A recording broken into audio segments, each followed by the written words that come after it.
اللہ سبحانہ و تعالیٰ کے لیے حمد و ثنا بیان کرتا ہوں اور گواہی دیتا ہوں کہ وہ ایک ہے اور اس کا کوئی شریک نہیں، وہی معبود برحق ہے، اس کے سوا کوئی دوسرا عبادت کے لائق نہیں۔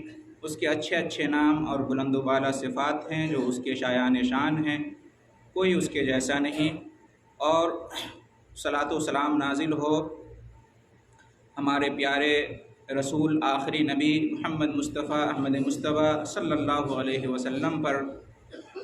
میں گواہی دیتا ہوں کہ آپ اللہ کی طرف سے بھیجے ہوئے سچے نبی اور رسول ہیں، رحمت للعالمین ہیں۔ آپ کی بعثت کے بعد ہر کسی کے لیے آپ پر ایمان لانا اور آپ کے لائے ہوئے دین اور شریعت پر عمل کرنا اس کی نجات کے لیے، ہدایت کے لیے لازمی شرط ہے۔ اسی طریقے سے اللہ کی رحمتیں اور برکتیں نازل ہوں آپ صلی اللہ علیہ وسلم کے آل اطہار پر اور صحابہ کرام رضی اللہ عنہم اجمعین پر، جن کے راستے اور منہج پر چلنے کا اللہ اور اس کے رسول صلی اللہ علیہ وسلم نے ہمیں حکم دیا ہے، اور اسی میں ہمارے لیے خیر ہے، بھلائی ہے اور نجات ہے۔ اللہ تعالی ہم سب کو اس کی توفیق عطا فرمائے۔ محترم بزرگوں، عزیز بھائیوں اور تمام حاضرین جمعہ، آئیے آج کے خطبے میں ہم جانتے ہیں کہ جب انسان 40 سال کا ہو جائے تو اسے کون سی دعا کرنی چاہیے۔ 26ویں پارے میں سورہ احقاف کی آیت نمبر 15 میں اللہ رب العالمین کا فرمان ہے، حتی اذا بلغ اشدہ وبلغ 40 سنہ قال رب اوزعنی ان اشکر نعمتک التی انعمت علی وعلی والدی وان اعمل صالحا ترضاہ واصلح لی فی ذریتی انی تبت الیک وانی من المسلمین۔ اس آیت میں اس دعا کا بیان ہے جو انسان کو جب وہ 40 سال کا ہو جائے تو کرتے رہنا چاہیے، اور وہ دعا یہ ہے کہ رب اوزعنی ان اشکر نعمتک التی انعمت علی وعلی والدی وان اعمل صالحا ترضاہ واصلح لی فی ذریتی انی تبت الیک وانی من المسلمین۔ آئیے جانتے ہیں کہ اس کا ترجمہ کیا ہے اور اس سے ہمیں کیا کیا معلوم ہوتا ہے۔ اللہ تعالیٰ نے فرمایا کہ حتی اذا بلغ اشدہ وبلغ 40 سنہ، یہاں تک کہ جب انسان اپنی پختگی کو پہنچ جائے، جب اس کی عمر پختہ ہو جائے، جب اس کی عقل پختہ ہو جائے، اور جب وہ 40 سال کا ہو جائے، قال تو اسے کہنا چاہیے، کیا کہنا چاہیے؟ ربی اوزعنی ان اشکر نعمتک التی انعمت علی وعلی والدی، اے میرے رب مجھے توفیق عطا فرما کہ میں تیرا شکر ادا کروں ان نعمتوں پر، ان احسانات پر جو تو نے مجھ پر اور میرے والدین پر کیے ہیں۔ آیت کے اس ٹکڑے سے یا اس دعا کے اس ٹکڑے سے ایک بات ہمیں یہ معلوم ہوتی ہے کہ توفیق دینے والا صرف اللہ سبحانہ و تعالی ہے، کوئی دوسرا توفیق نہیں دے سکتا۔ توفیق دینے والا صرف رب العالمین ہے جو ہم سب کا معبود ہے، وہی ہدایت دے سکتا ہے، وہی توفیق دے سکتا ہے۔ لہٰذا توفیق ہمیں صرف اللہ ہی سے مانگنا چاہیے، اس کے سوا کسی اور سے توفیق نہیں مانگنی چاہیے۔ کسی بھی چیز کی توفیق ہو، اسلام کی توفیق ہو، ایمان کی توفیق ہو، نماز کی توفیق ہو، حج کی توفیق ہو،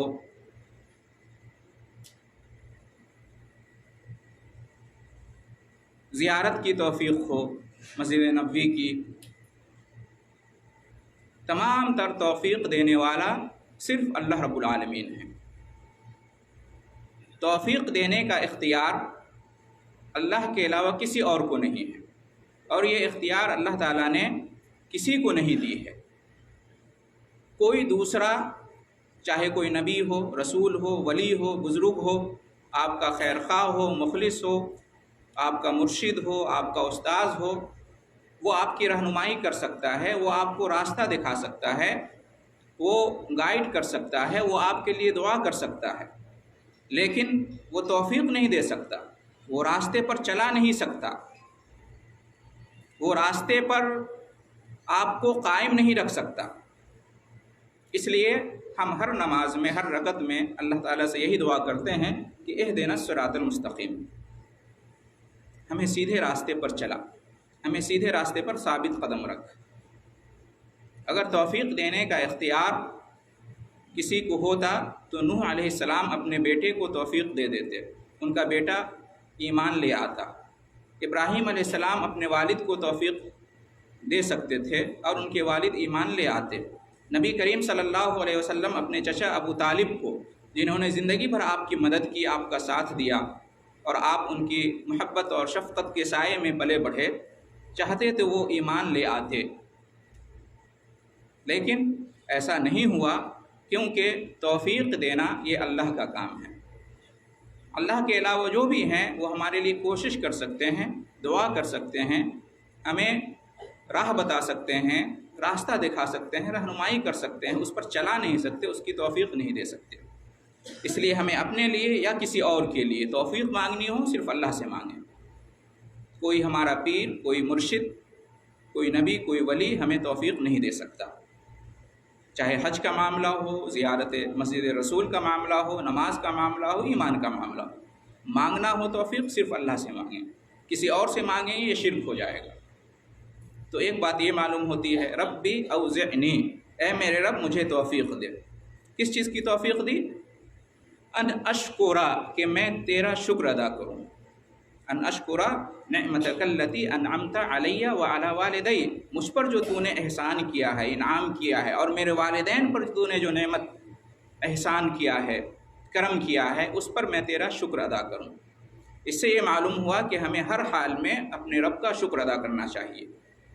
اللہ تعالیٰ کی یہ ایک عبادت ہے کہ بندہ اپنے رب اللہ تعالیٰ کا شکر ادا کرے، ہر حال میں، ہر صورت میں۔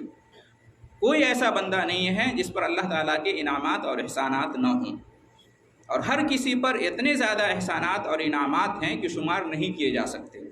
لہٰذا انسان کو ہر صورت میں اللہ کا شکر ادا کرنا چاہیے۔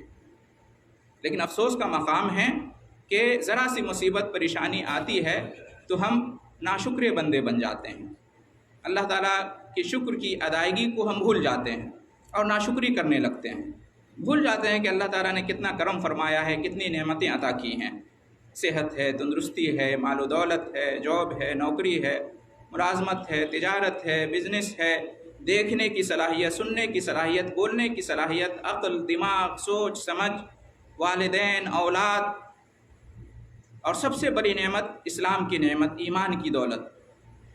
تو ان نعمتوں پر اللہ تعالیٰ کا شکر ادا کرنا چاہیے۔ انسان کے اوپر اور اس کے والدین پر اللہ تعالیٰ کی بہت زیادہ نعمتیں ہیں، شمار نہیں کیا جا سکتا، تو اللہ رب العالمین کا شکر ادا کرنا چاہیے۔ اور اگر کوئی مصیبت پریشانی آئے تو دوسرا حکم ہے کہ صبر کیا جائے۔ مومن کی زندگی صبر اور شکر کے درمیان گزرنی چاہیے۔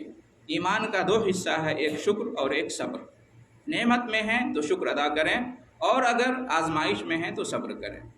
تو یہاں پر اللہ تعالیٰ نے اس بات کا حکم دیا، شکر ادا کرنے کا، اس لیے کہ اللہ تعالیٰ کی نعمتیں بے شمار ہیں، اور نعمتوں کا دینے والا صرف اللہ ہے، کوئی دوسرا نہیں ہے۔ انعمت، تو نے انعام کیا، بندہ کہتا ہے۔ صراط الذی انعمت، سورہ فاتحہ میں بھی یہ ہے، انعام و اکرام دینے والا، نعمت اور احسان کرنے والا اللہ ہے، کوئی دوسرا نہیں ہے۔ لہذا نعمت مانگنی ہو صرف اللہ سے مانگیں، کسی اور سے نہیں۔ یہ اختیار اللہ نے کسی اور کو نہیں دیا ہے۔ کوئی نبی، کوئی رسول، کوئی فرشتہ، کوئی ولی، کوئی صالح، کوئی بزرگ نعمتوں کا مالک نہیں ہے، نعمتوں کا عطا کرنے والا نہیں ہے۔ وہ خود اللہ تعالیٰ سے نعمتیں طلب کرتے تھے، احسانات مانگتے تھے۔ جیسے انہوں نے اللہ سے طلب کیا، ہم بھی اللہ سے طلب کریں۔ اللہ کے ساتھ ان کو ہم نہ پکاریں توفیق کے لیے یا نعمت کے لیے، ورنہ شرک ہو جائے گا۔ یہاں پر اللہ رب العالمین نے والدین کا بطور خاص ذکر کیا ہے۔ اس سے معلوم ہوتا ہے کہ والدین کا بڑا مقام اور مرتبہ ہے، لہٰذا انسان کو چاہیے کہ والدین کے ساتھ حسن سلوک سے پیش آئے، اچھا برتاؤ کرے، اس لیے کہ اللہ کے فضل کے بعد والدین کا بھی انسان پر بڑا احسان ہوتا ہے۔ لہٰذا والدین کے ساتھ ہمیشہ بر کا معاملہ ہونا چاہیے، نیک معاملہ ہونا چاہیے، اور والدین کا حکم ماننا چاہیے، والدین کی اطاعت کرنی چاہیے، والدین کی خدمت کرنی چاہیے۔ والدین کا سب سے بڑا حق ہے ہمارے اوپر اللہ اور اس کے رسول کے بعد، اس لیے والدین کے حقوق کی ادائیگی کی فکر ہونی چاہیے۔ جب تک کہ والدین کا کوئی حکم شریعت کے خلاف نہ ہو، ہمیں والدین کی اطاعت کرنی چاہیے، اس سے والدین کا مقام اور مرتبہ معلوم ہوتا ہے۔ اس لیے اللہ تعالیٰ نے یہاں پر والدین کا بھی ذکر کیا ہے۔ اس کے بعد فرمایا وَأَنْ عَمَلَ صَالِحًا تَرْضَاهُ، اور اے میرے رب مجھے اس بات کی توفیق دے کہ میں نیک عمل کروں جسے تو پسند کر لے، جس سے تو راضی ہو جائے، جس سے تو خوش ہو جائے۔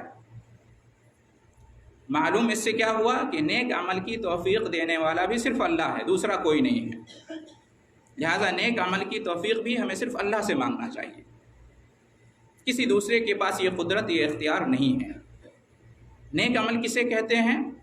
نیک عمل ہر وہ عمل ہے جس کا اللہ یا اس کے رسول نے ہمیں حکم دیا ہے، جس سے اللہ راضی اور خوش ہوتا ہے۔ اس میں دو چیزیں ضروری ہیں۔ ایک مسلمان جو بھی عمل کرے تو وہ صرف اللہ کی رضامندی اور خوشنودی کے لیے کرے، اخلاص ہونا چاہیے، ریاکاری اور دکھاوا نہیں ہونا چاہیے، اللہ کی رضامندی کے علاوہ کوئی دوسرا دنیاوی مقصد نہیں ہونا چاہیے، شہرت طلبی نہیں ہونی چاہیے، کوئی دنیاوی مفاد اس کے پیچھے نہیں ہونا چاہیے نیک عمل کے پیچھے۔ ایک شرط تو یہ ہے۔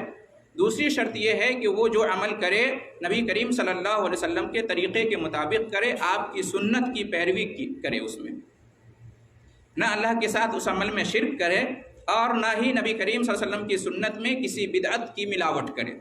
تو اللہ کے لیے اخلاص اور نبی کی سنت ضروری ہے نیک عمل کے ہونے کے لیے۔ جس عمل میں شرک آ گیا وہ نیک عمل نہیں، جس عمل میں بدعت آ گئی وہ نیک عمل نہیں۔ تو اللہ نے فرمایا کہ توفیق مانگو کہ میں نیک عمل کروں، ایسا نیک عمل جو تجھے پسند ہو، جس سے تو راضی اور خوش ہو جائے۔ اس سے ایک اور بات یہ معلوم ہوتی ہے کہ نیک عمل کرنے کے بعد بھی انسان کو فکر ہونی چاہیے کہ اللہ نے قبول کیا یا نہیں کیا۔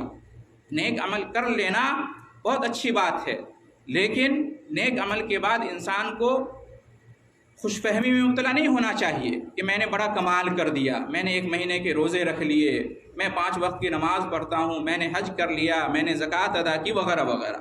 اس بات کی فکر ہونی چاہیے، دعا کرنی چاہیے کہ اللہ اسے قبول فرما لے، ورنہ دنیا میں بہت سارے عمل کرنے والے ہیں لیکن ہر ایک کا عمل اللہ قبول نہیں کرتا۔